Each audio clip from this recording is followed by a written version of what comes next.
हिमाचल की वादियों में इन दिनों आसमान मानो टूट कर बरस रहा है।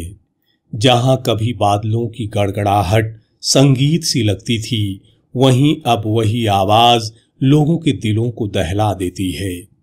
पहाड़ों पर गिरती हर बूंद जब नदियों में सैलाब बनकर उतरती है, तो मैदानी इलाकों में बसे घर, खेत और सपने सब कुछ बहा ले जाती है। बरसात कभी राहत लाती थी, खेतों में लहलहाती फसलों की आशा, बच्चों के चेहरों पर भीगी बूंदों का उल्लास और किसानों की आंखों में सुनहरी खुशहाली। मगर आज वही बारिश एक भयावह तांडव बन गई है। खेतों में बोया गया हर दाना अब मिट्टी में दबकर घुट रहा है। घरों की दीवारें हर लहर से कांप जाती हैं और परिवार अपने आंगन की मिट्टी तक को संभालने में असमर्थ है। नदियां जो कभी मां की तरह जीवनदायिनी थीं, अब रौद्र रूप धारण कर चुकी हैं। उनका वेग मानो यह कह रहा हो कि इंसान चाहे कितना भी प्रगति कर ले, परंतु प्रकृति के सामने उसकी हैसियत कितनी छोटी है।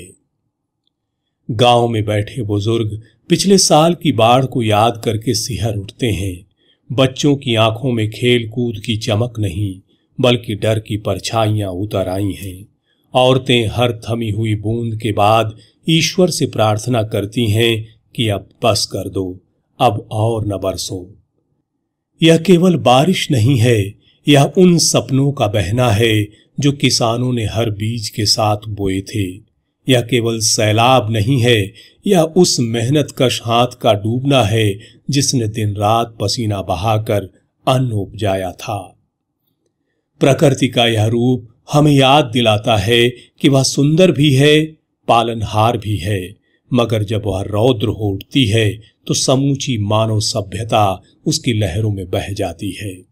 ऐसे समय में इंसान की प्रार्थना सिर्फ यही होती है, हे बादलों अब थम जाओ, हे नदियों अब शांत हो जाओ, धरती को उसकी सांसें लौटा दो, ताकि जीवन फिर से मुस्कुरा सके, ताकि जीवन फिर से मुस्कुरा सके।